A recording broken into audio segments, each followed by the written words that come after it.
everyone, welcome to the channel. And in this review today, we're going to take a look at the new Transformers Ultimates from Super7 Banzai-tron. And get it out of the case, it comes in a little box like this. Transformers Banzai-tron Super7, ages 14 plus is what is recommended. There's the rest of the box is just pretty much plain, and you got your legal stuff. You don't choke on it, don't eat it, and all that kind of things. And it's licensed by through Hasbro, and it is a authentic Transformer. Now remember, this is an adult collectible, not a toy. I'll probably call it a toy during this review. To get it out of the box, you just want to open this up, best of your ability. You're making a mockery of it. There you go. And you just open that up. And then we'll pull this right out of this box. And we get to see the Banzai-tron box in all its glory. Now look at Banzai-tron's box. This is the front. You get a nice foil outline of the character. You get his name down here at the bottom, Banzai-tron Super7. You get the gridded background, very G1-esque. Turn to this side here, we'll say Decepticon on the side with the Decepticon logo. Turn to the back, you got the Decepticon logo here and that same kind of green foil stuff. You turn to the side and you get his name, Banzai-tron. And it is a slip cover, so we'll remove that. And I can't tell you how big this actually is. I had the Ultimates of Voltron. I was like, I'll be like that. That box is small. This box puts that to shame. Banzai-tron next to the Ultimate Voltron's box. You can see that Banzai-tron's box is a lot bigger than I thought it would actually be. Box, we get the kind of a pink purplish top. It kind of goes down, transitions from this to black at the bottom. The Transformers font is done in the late 80s to early 90s style here. It is more of the Action Masters font. This is when you had Pretenders, Micromasters, Action Masters.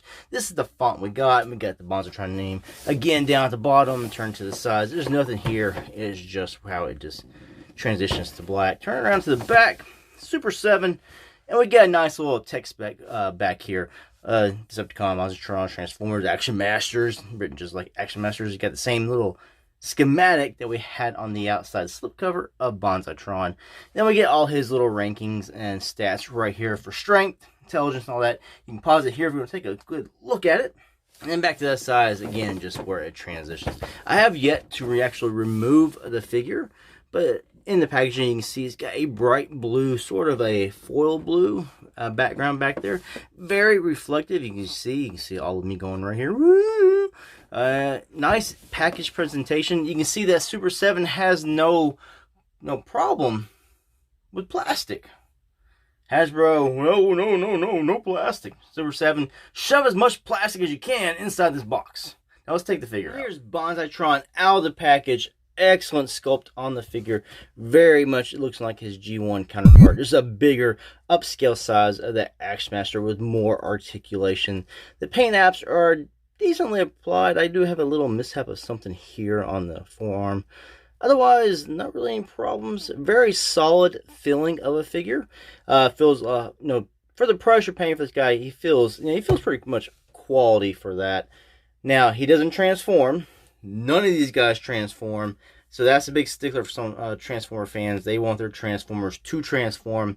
But Banzai-tron was always an Action Master, so he never transformed even in G1. So instead of being 4 inches, he's now 7 inches and ready to please the fembots. So nice sculpting on the figure. The paint apps are well applied. The orange, the greens up here, the purples here. Come down the sides, back. Head sculpt is beautiful as well. Nice kind of logo with this shiny silver on the back right here. So he is a nice, impressive looking figure. We'll do some quick scale to see where he can slide into your Transformers collection. Is he going to scale well with your Hasbro Transformers? Oh, let's find out. Earthrise Megatron. Megatron's a little small next to Banzai-tron here, in my opinion. Banzai-tron is just too big next to this Megatron, but he does scale pretty good next to Kingdom or Legacy Galvatron. This is Kingdom here. You can see by the battle damage, but I think that scale can work with these two guys, so that looks pretty good. and throwing in Kingdom Cyclonus. I think those three there look pretty good together. Any other Ultimates here is the Ultimate Voltron. And I know the scaling doesn't work, but somebody might ask about it. Can this fit with your Red Series figures from Hasbro? No. This guy is huge. Unless you want him to be huge, yes, then he fits.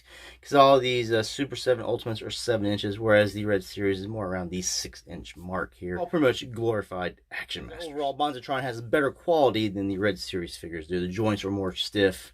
That's what she said. More tight. That's what he said. And I think it's overall more quality feel, whereas the Hasbro one has loose. Some of the plastic feels kind of sketchy as well. So let's go over to his accessories. We do get 3 pairs of fists. The fist he comes with, yes, all balled up like this, making fists. Then he gets, drop the hand, a left and a right hand to hold or wield his weapons. And then you get his other here. He's got this one's right hand. He's like, I got the world in the palm of my hand. Or Cybertron. And then he's got a left hand doing this. You can say he's saluting. Woohoo! Or he's pointing at you going, yeah, yeah. Or he's doing his martial arts. I think it's called like Crystallocution or something like that. And also, you get a rifle here. Nice detailing on this rifle. I never had the G1 figure. But I think this looks pretty similar to the weapon he did come with. He also has his little pal. Razor Sharp, I believe his name is. Now the original G1 toy here, this back here, it was actually like a button. You push, it was spring loaded, and then this part here would flip around and become another gun he could then wield. And you can, you could plug this in there as well. In G1, you can now do this here because there's a hole in the back of this. I guess I should have showed you that right there. Now you can do this and sort of G1 thing, and maybe we can see later if you can actually hold this or not. That thing is, this here is razor sharp. It is one big hunk of plastic. It does not move at all. The legs are all just there. I can kind of get this one to move, but I don't think it's supposed to. So he's painted purple and painted orange here. Paint is applied well, but I do have this one little, it's kind of hard to pick up on the camera right there. I hit it like a smudgy fingerprint in there. The original G1 peg here, you could actually have the original G1 Action Master ride on this guy. I guess if he's too lazy to walk, he could ride his crab friend here. But these peg holes here do not work with that. They're ones in his feet are way too small for that. So let's go ahead and look at his hand accessories and how it changes out. Very simple. Like most other things, you just take the hand that he has and you just yank it out. But what we're going to do is take a right hand that can hold a weapon. We'll put that right in there. Same articulation. I gotta go over articulation. Yes, you do. So we'll do that real quick. Articulation. You can see he's got these hands here that go up and down, and you can 360 them around. His hands that are currently in here. Since these are the gun wielding, the little swivel here is on the other side. Here they're on the outside, so you can bring his hand in or out. You got elbow bends to here. You got a swivel underneath the elbow. A swivel up here as well. It's a little bit harder to actually maneuver, but it is there. Shoulders go out to there. Not very much in that department. I kind of wish that was more, but you do get a 360 all the way around. Head, 360 around. Slide up, slide down, and a wobble from side to side.